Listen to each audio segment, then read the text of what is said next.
everybody. Welcome to Let's Do Lunch. Today is Thursday, so it is our Rights Tech Roundtable Day. And today is actually the 14th episode of Season 2 of Let's Do Lunch, where we talk about all things around the business of digital media. Before I introduce Paul Sweeting, our host for today, let me remind people that the chat is open and we encourage you to introduce yourselves in the chat. You can drop in some links or say a little bit about what you're working on. It's a great way to be active during the conversation today. Also, when you do that, make sure to change the drop down in the chat to all panelists and attendees so that everybody sees your posts. If you have questions for the panel today, please put them in the Q&A, which is just to the left of the chat. Okay, so our session today is going to focus a lot on the EU copyright directive, and we have a great guest patching in from Barcelona, but I'll let our host and moderator introduce him. Paul, welcome to the show. Thanks, Ned. Hello, everyone. Welcome to the Rights Tech Roundtable. Yes, we will be talking about the EU CD today, as well as some other topics. Before we get to that, just a couple of headlines that I wanted to flag because they bear directly on our discussion today. First of all, the U.S. Copyright Office opened its own roundtable this morning, focused on best practices for the mechanical licensing collective that was created by the Music Modernization Act. Some of the speakers there are folks that you've met here before, and that some of our other on some of our other programs. That roundtable actually continues tomorrow morning Eastern Time.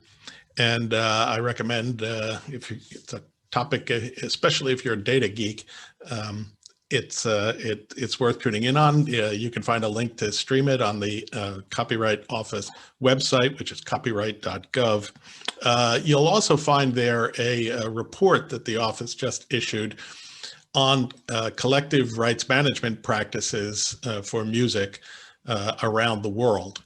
And it's about a 25-page report. It's got some interesting comparative discussion around practices, particularly related to matching data between recordings, sound recordings, and publishing data, which is one of the big pain points that the MLC was created to try to address in this country.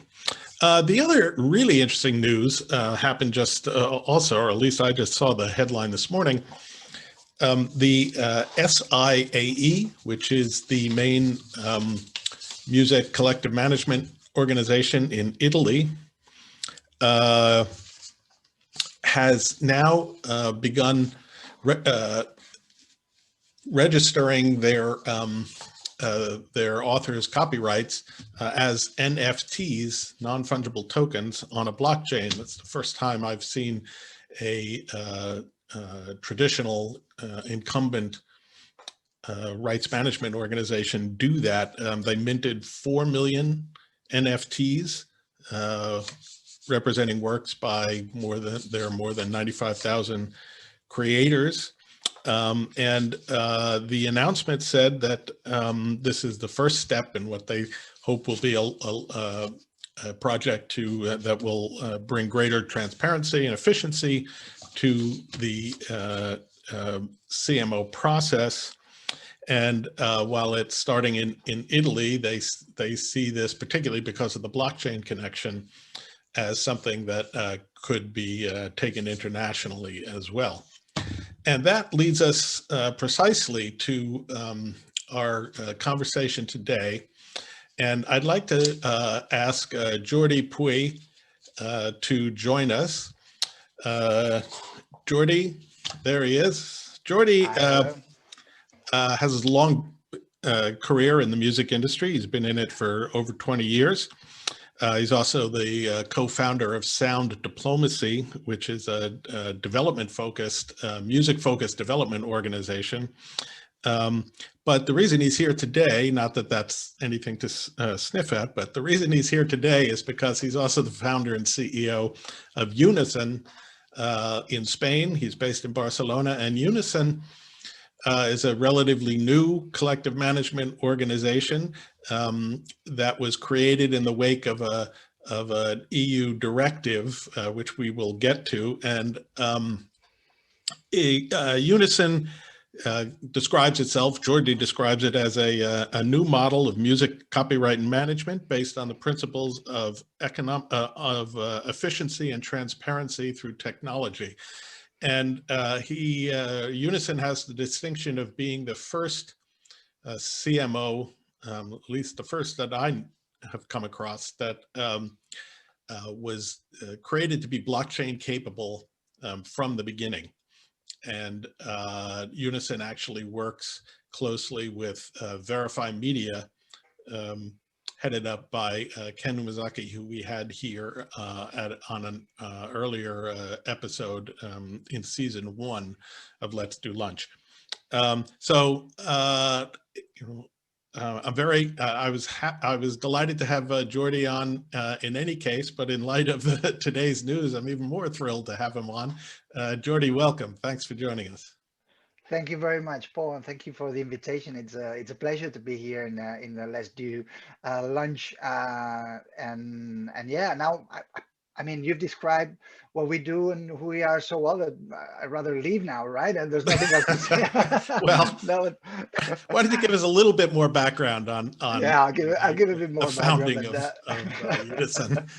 Yeah, thank you so much. So yeah, as you said, we founded Unison when we got the legal opportunity to do so. That came with a directive, a EU directive. From the European Commission that liberalized the market of collective management of copyrights, which, unlike the US, where it has been a competitive market for decades, and you have many collection societies as players in the market, right? BMI, ASCAP, GMR, CSAC, PRO, all of those. In most of the European countries, that was not the case, and we had monopolistic structures that operated under a very strict regulation that did not allow private for-profit companies to enter into the market.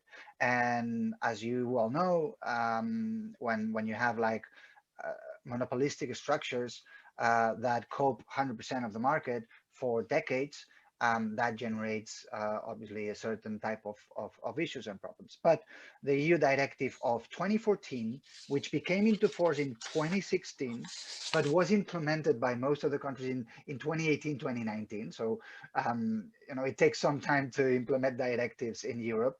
But when this directive opened the door for organizations like us to exist, and when we saw the opportunity, we validated the idea of creating the 21st Century Collection Agency. And we validated that idea with our national and international partners. And we decided to create Unison, as you said, based on the principles of efficiency and transparency through technology. And we surrounded ourselves with experts on collection, copyrights, and also technology. And we went to London, we worked with IBM, we invited independent publishing CEOs that came and told us what they thought were the pain points of the collective management of copyrights and how they would like to be in the future, or how the 21st century CMO should look like. And then we were turning to IBM and we were saying, well, and what technologies we have out there that could allow us to actually try to solve those problems. And blockchain was one of those. And sorry, it took a bit long for me to get to your point. And and we collectively, all the people, the professionals that were involved in the process, we identified where, and Ken Umezaki actually was part of this very initial analysis that we were doing at the time when it was blockchain media and all that. And we identified blockchain technology as a very powerful technology to try to help us with some aspects, some problems, some pain points that we had identified, and particularly the registration of ownership of works, and how this information of ownership of works was shared within the industry players, so that we reduced the cases where organizations did not know who they had to pay to, right? As we know, in the traditional CMO landscape, the collection agencies, being, at least in Europe or in many European countries, being monopolies, they were coping with 100% of the market. They were collecting, and then sometimes they didn't know who they had to Who give they this had to money. pay on the other side. Exactly, right. So we saw the blockchain technology, decentralized database with nodes, with a hash system that it's super safe in terms of information storing. We saw that as a potential great solution to try to solve this problem. And that's why when we created the technology, we designed the architecture, and then we implemented the architecture and we created the technology. Since the beginning, we did it in coordination with Verify Media to make sure that all our databases, all our technology was blockchain enabled, so that we could plug in to this decentralized database of ownership of musical works. And that's the link with the blockchain technology and ourselves. We never went down the crypto route. So when you were starting out, obviously you didn't have clients yet. You represent composers, authors, publishers, and of course, you have agreements with other CMOs to collect in Spain, and actually, you're not really restricted to Spain, are you? You can collect throughout the EU, and in fact, anywhere in the world, at least in principle, if I have that correct.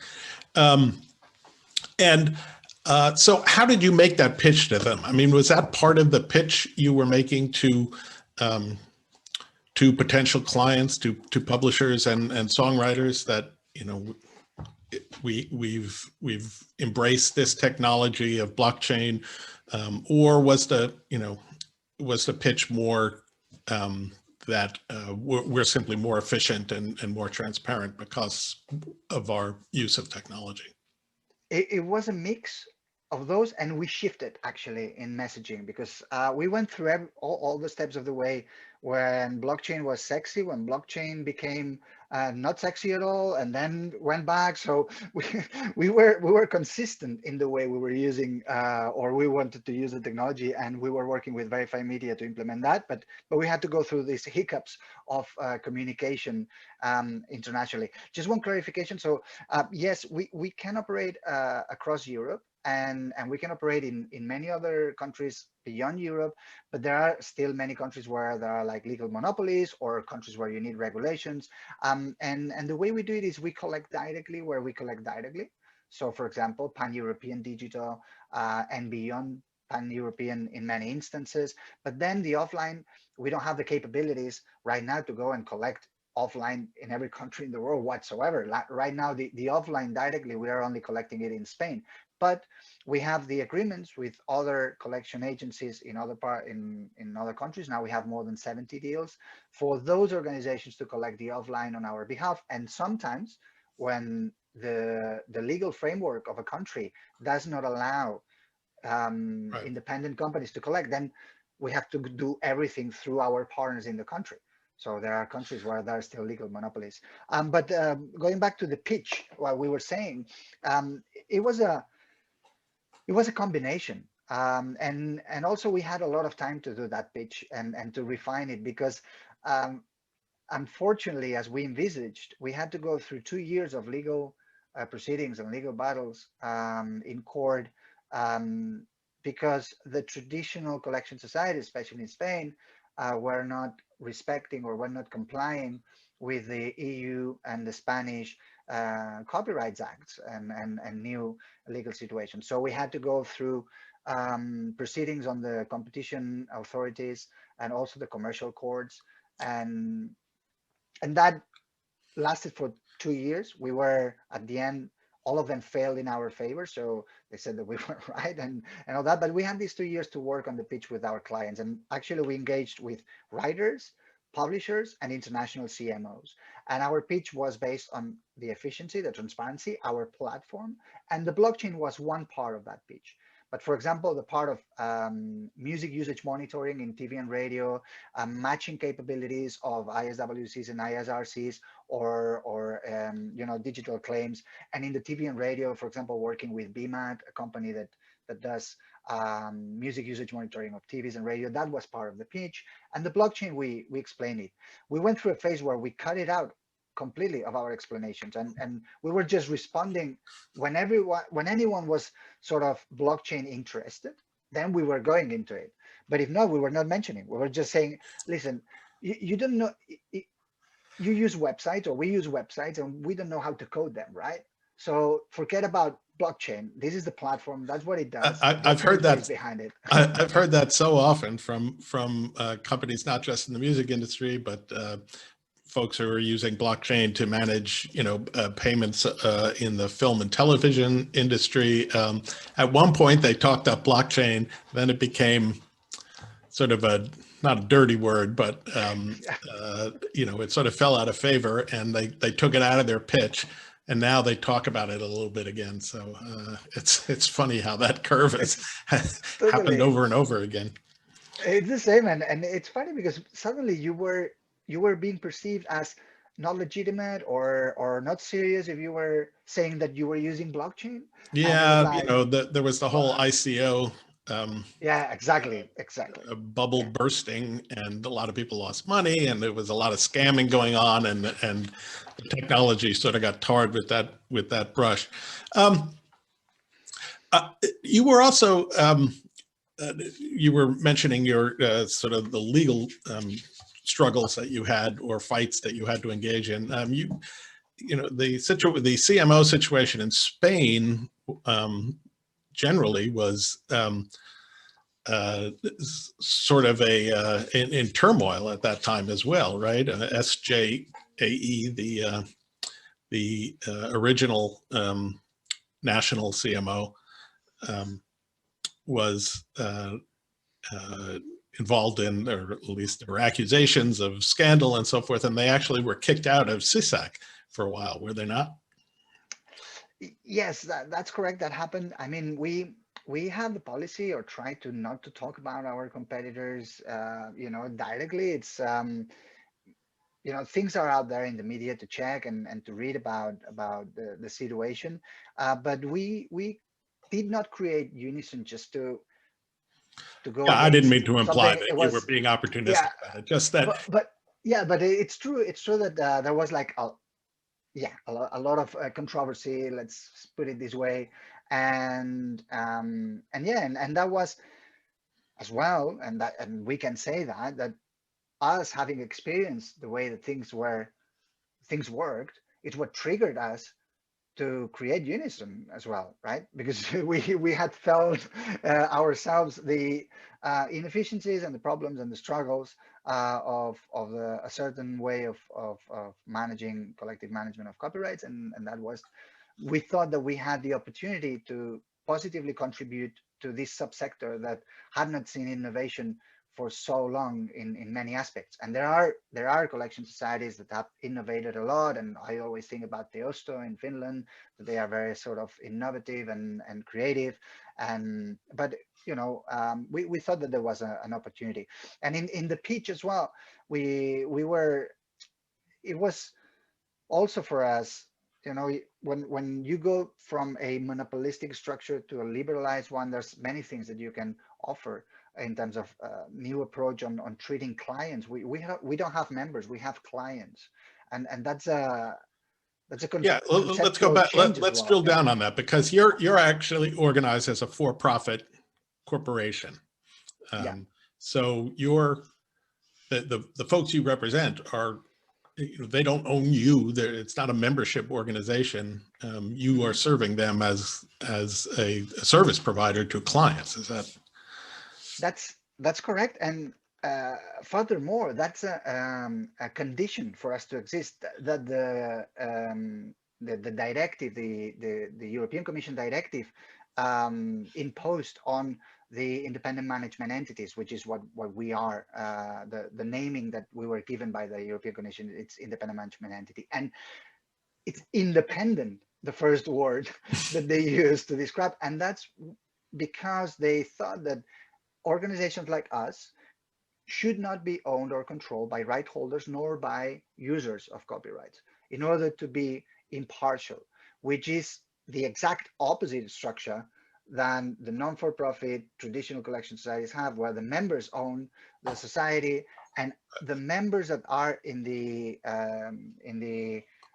direction of the organizations decide how the royalties have to be split, distributed, all that. So the European Commission thought that independent management entities, the new type of collection societies, should be independent.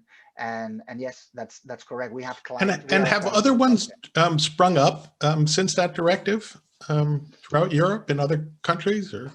There are other players in different segments and countries, but we've not seen, like, for example, in CSAC, they created the client RME membership type of membership to include companies like us, that from a competition law perspective, we have to be accepted in this type of organizations, but they create a specific sort of membership type, which, well, we we don't know why should have. So you're at the kids table. Yeah, we're at the kids table. We are not allowed to go to the general assemblies because we are not, from the old school club, and we cannot be mixing with the big guns. But anyway, from they opened this client RME membership, and there were 5 applications, and only 2 companies were accepted, us and another company, which is Sunreef, the Italian IME. So that answers a little bit your question, which there are other companies, but not many, very few, and well established. We've not seen many yet. So, in a sense, you're a creature of this EU directive. Yeah. You wouldn't be able to operate but for that. So we're now on the cusp of another major copyright-focused EU directive coming online in at least according to the directive in June of this year. So not very far off. How do you think that directive or the implementation of that directive is going to be reflected in the collective management system? Well, and where do you see Unison fitting in there?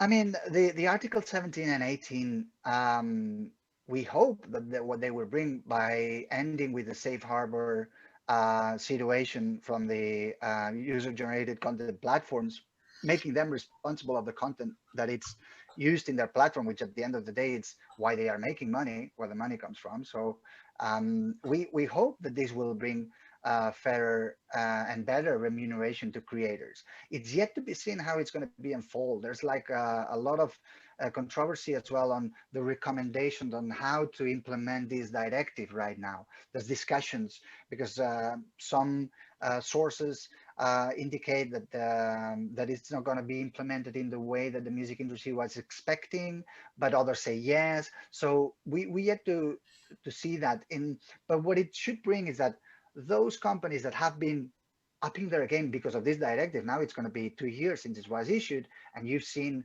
all the platforms trying to up their game, the ones that are user-generated content driven, to better their content IDs, to how they're going to distribute these royalties, how they're going to pay those royalties, and we're seeing efforts by those big corporations to do this change. So we really hope that what is going to happen is that it's going to bring more money to the creators. But what it also brings its technological challenges, and you have to be ready for fraction licensing, to be able to collect shares of songs, have the technological capabilities to process all this data, all these reports, to match it with your catalogs, and that's an opportunity for organizations that have been created to operate like that, like us. We never had in our mind, nor in the way we designed our technology and our structure,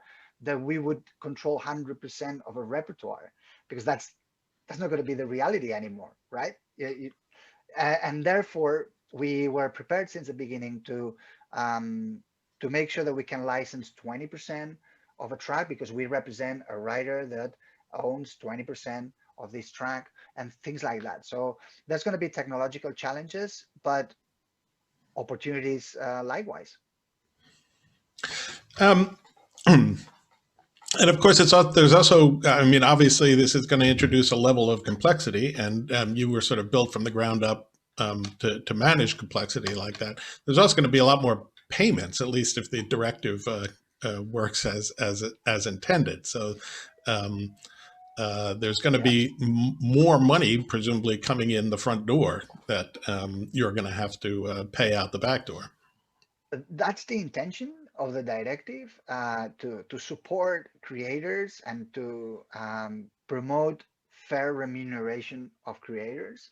But I mean, we yet have to see how huge corporations like Google, Facebook, and everyone, I don't want to say one name, like all of them, really respond to that, because the initial reactions when the directive was being discussed were not particularly friendly by those corporations, right?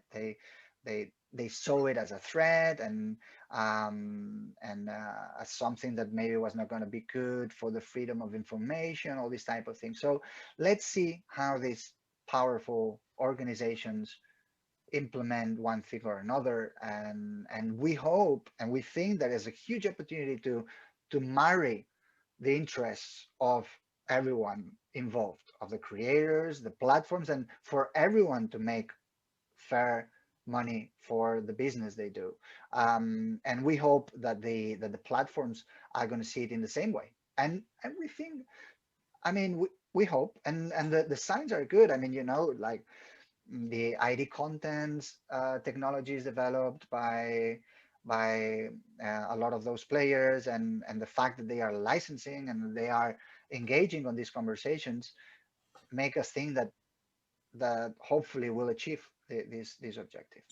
Now, you represent both performance rights and mechanical rights on behalf of Yeah. Your clients. So have you had, by any chance, interaction with or communication with the mechanical licensing collective in the US as they're Yeah. trying to put their system together? Yeah, absolutely. Our licensing and international manager, David Serras, he's been in touch with them for months now, like year in conversations, as they are with everyone that that reached out to them, to figure how this is going to work, and how it's going to be managed.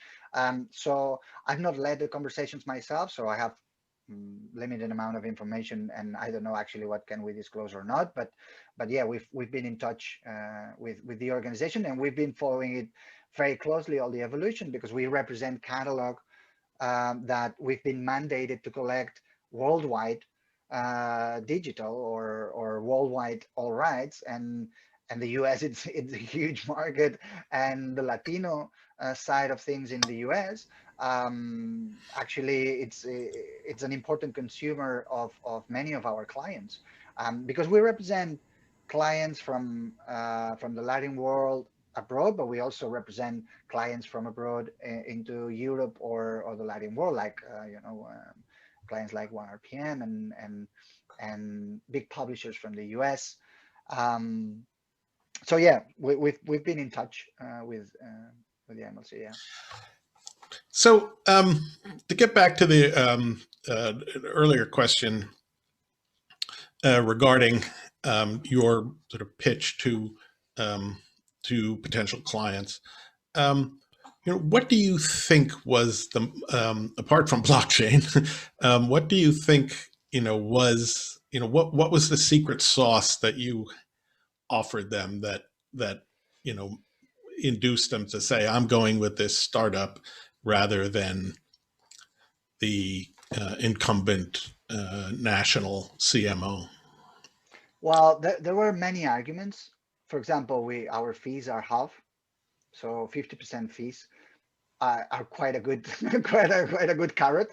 A good opening, anyway. A good opening, but then you get the question on, yeah, okay, but are you going to collect, right? Because you might be very cheap, but if you don't collect money, 50% less of zero, it's still zero. But so we teamed up with our technology and our platform, and we showed how to the potential clients this was going to work, and that allowed us to engage also in many instances, like with US and European clients. Sometimes the pitch was like, what do you have to lose? We had conversations with publishers that had seen their income reduced by 75% in 5 years in Spain and in other territories. So it was like, are you going to wait until zero before you make a move? And that was because of the economics of the streaming business. Is that yeah, well, no, and for a lot of the controversies that you mentioned at the beginning as well, on the way things were managed. At least that's what we were being told, and that allowed us to engage with a client base representing rights in more than 450,000 songs that we started to manage in January of 2020. And during 2020, we grew to manage rights in more than 800,000 works. So we increased, we doubled managing, and now we have more than 200 clients from 12 countries. And now our pitch is getting easier and easier, because now basically before we were saying what we were going to do. Now we're saying what we're doing. And now we're collecting the data of last year. We have one client that in the digital space, we've increased by 4 their income in relation to their average on 2018, 2019. We've seen increases of 60% income for some of the writers that we represent.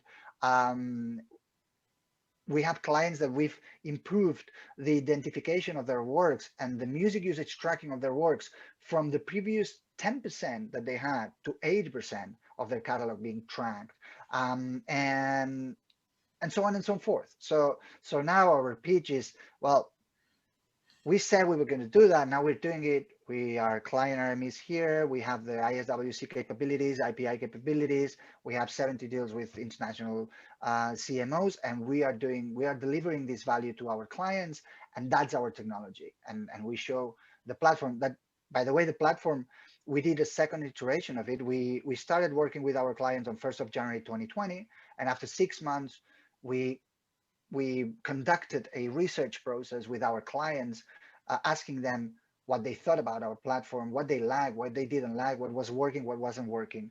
With all this information, we went into the implementation of the second iteration that was launched in January.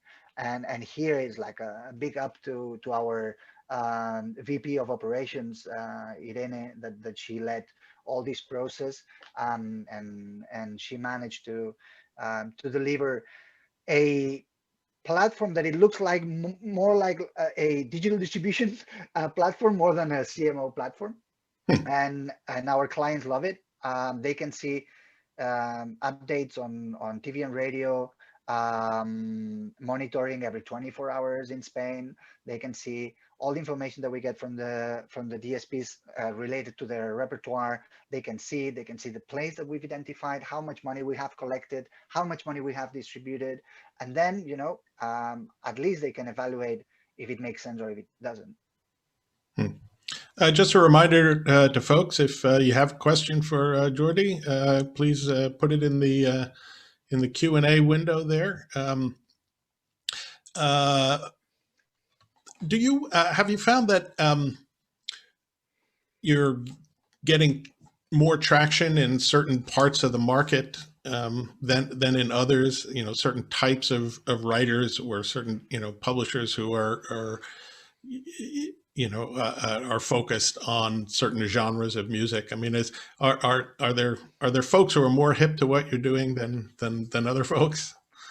Well, um, I would say yes and no. I mean, there is a pattern. Obviously, whether it's writers or publishers, they have to be, or they've been, the initial ones were ready to be pioneers, and that was. And now this we've moved from that to now just we are established. So we represent all type of genres and all types of music, and we had to, in order to be relevant and to avoid that we were ignored by the users.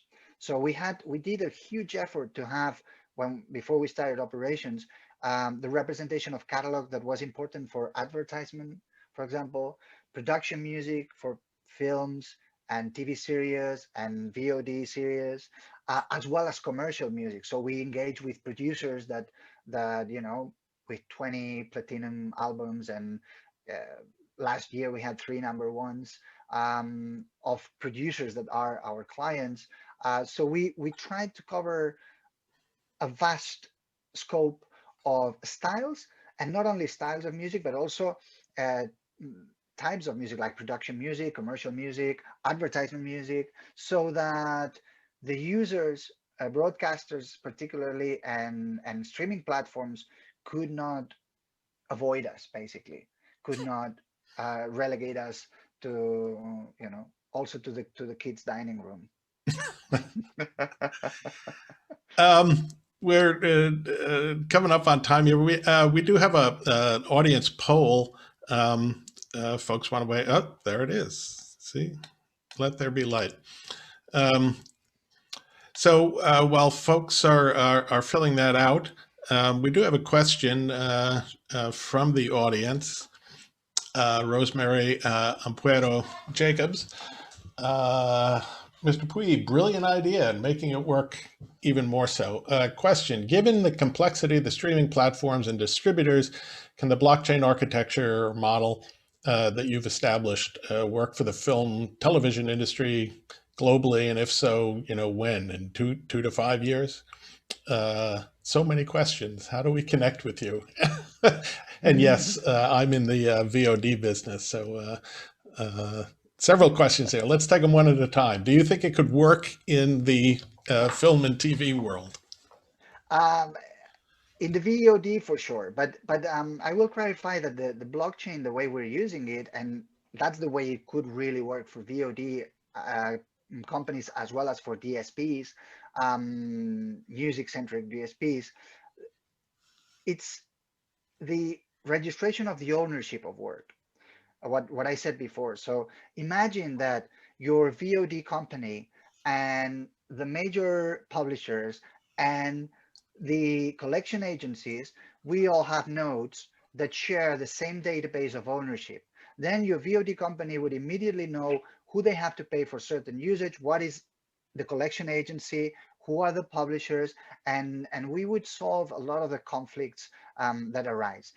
We are not naive, and we know that there's a global revolution of one system used by all. It's very difficult, but we believe that the solutions that Verify Media are offering, whether if it's on their own or together with other solutions or other companies that talk to each other, can bring partial solutions to that. And that's going to take time. Yeah, for sure. I mean, we are testing now the industry. I mean, not us specifically, we are as well, but the industry is testing now these type of technologies for registration of works, and how this should work, sharing data and all that. So it will take time. Yeah, 5 years probably, and something like that. How you connect with me? Just by email, or I will obviously make it available for you guys in the chat, and put my details. If you want, you could put your email or your LinkedIn in the chat. Yeah, absolutely, by LinkedIn or by email. And yeah, I think that was more or less I hope I answered the question. Rosemary, if that didn't fully answer your question, feel free to double dip in the Q&A there. Question from Michelle Schacht, an artist. Not sure if you can answer this, but I'll ask it. No, I don't have a clear answer. And no. In the US, unfortunately, we not unfortunately. I mean, it's just that we cannot enter um, into this field, which is regulated in the US, right? So Yeah. we're more like talking to the MLC like everyone else in the industry is, especially since these Are they 400 and something millions were. obviously the MLC has to talk to all the other, Yeah. organizations out there, but uh, have they taken an interest in your technology platform, or simply the sort of operational need to engage with Unison? I'm honestly, I'm not aware if there's been like technology exchanges or not. As I said, I'm not leading the conversations with them. It's on our great international and licensing manager, David. But I'll ask him for sure. But in your interactions with other CMOs, Yeah. you know, are they intrigued, interested in, afraid of what you're doing and your technology forward approach? I think that it depends. Some of them are immediately interested, and we're talking to other CMOs, that see our technology with interest. There are others that have their own technology, and they don't see that the differences are too big from their perspective. There are CMOs that have great technology as well out there, like Teosto, the big guys with SASEM and things like that. So, and now we're seeing like CI saying that they're gonna do this issuance on NFTs, but yeah, we stayed away from the cryptos and from this space because most of us are lawyers basically, and we know that the regulator always arrives late, but it always arrives. And the regulator, let's see what they're going to say about all these things. What type of tax implications is going to have that? Are all the financial institutions with the real power internationally are going to buy into that when when they have to comply with regulations that are like thousands of pages textbooks to issue debt, and now they see how people are issuing debt from their bedroom, and let's see how this evolves, right? And that's why we've been cautious about that, because we're talking about copyrights that are the income of creators, and we can just know we have to be 100% sure we can apply all the technology that we want to try to make the processes better, but it has to be rock solid from a financial perspective, because that's That's the people's whole income. point. Exactly. When the time comes, when we see it as a safer option, and I'm talking only safer option from a copyright perspective. If you want to do merchandising, if you want to use it as an artist to explore other revenues or other sources, fantastic. And we don't have anything against it. Quite the opposite. We hope that one day actually this is gonna also like CI is experimenting now. It's gonna arrive to the collective management of copyrights and to the management of copyrights. So, but we have still too many question marks around that. Yeah, I'm gonna have to investigate that further. I mean, they just announced that this morning, actually, I think, and I'm not sure about turning copyrights into digital assets on a blockchain. What the implications are of that, and I think you've brought up a very salient point about the regulatory environment that doesn't really exist yet, but will exist at some point around all of this. Yeah. And I'm not sure I'd want to be turning my nest egg into NFT, but obviously I'm speaking without really understanding exactly what's going on there. Jason Torres wants to know why Unison. It sounds very much like Univision.